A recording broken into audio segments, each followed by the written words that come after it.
From Twitter to selfie, Facebook, privacy, and more, we're reviewing the year in social media, then looking ahead to what might happen in 2014 with the man we call the bow tie.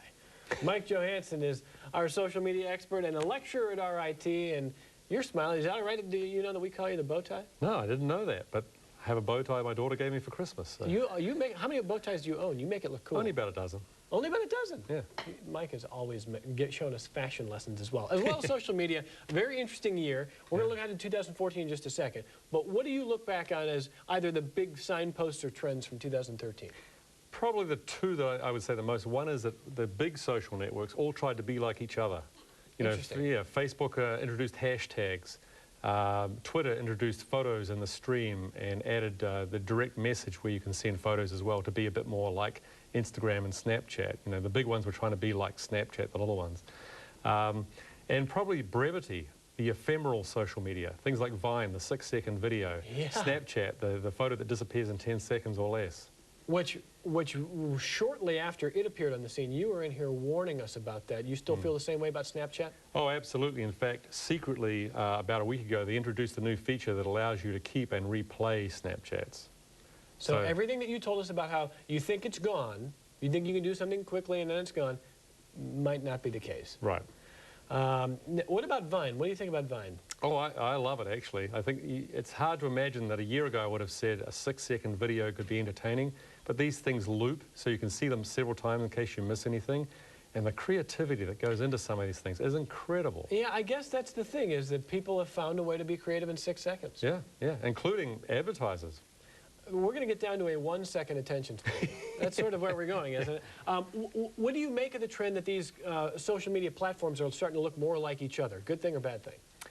From a user's perspective, I think it's going to be slightly annoying.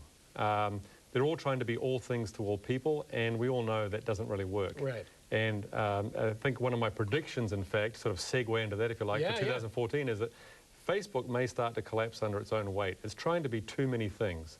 And I don't know about you, but when I'm on Facebook, I miss so much now because it's buried with promoted posts. It's buried with, like, the 10 people I interact with the most, so the, you know, a couple of hundred I don't. I just never see anything from them. Yeah, let me just jump in there and and again, sorry to ask another technical question, but I get that same question all the time.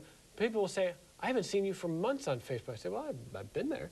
Are they still burying people you don't interact with very often? Yeah, yeah, that's really it. They serve up what you think you're most interested in. So the people that you've liked posts from in the past, the people you say you're connected to in a family way, those who you've shared things with or tagged in posts, that's what shows up first. How do you fix that? Dive really deep into Facebook and interact with someone. I notice, for example, when I wish someone happy birthday, they start popping up a little bit for a while, and then they disappear again.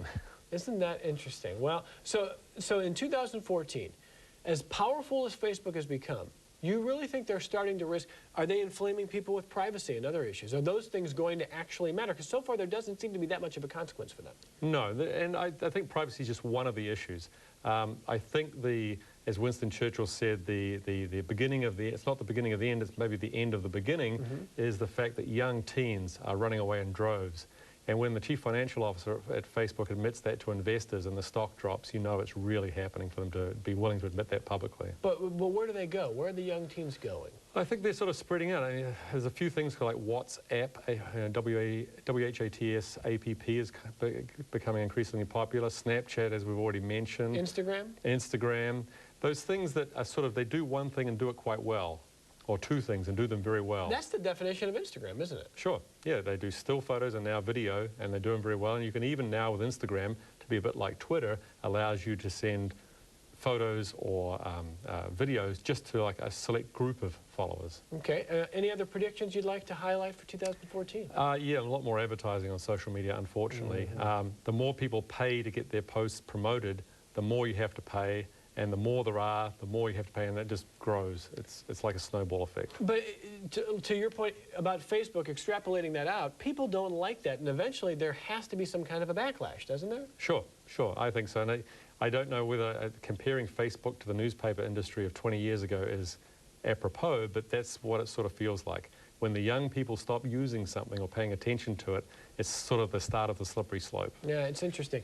So the last question is, if you were running Facebook, Mike Johansson, and all of a sudden you get to change, and they tell you, we still need to make money, we are a company, but we want to preserve ourselves so we can continue to be strong as opposed to eventually starting to collapse, as you say. What are the changes you would make? I'd have a Facebook Lite.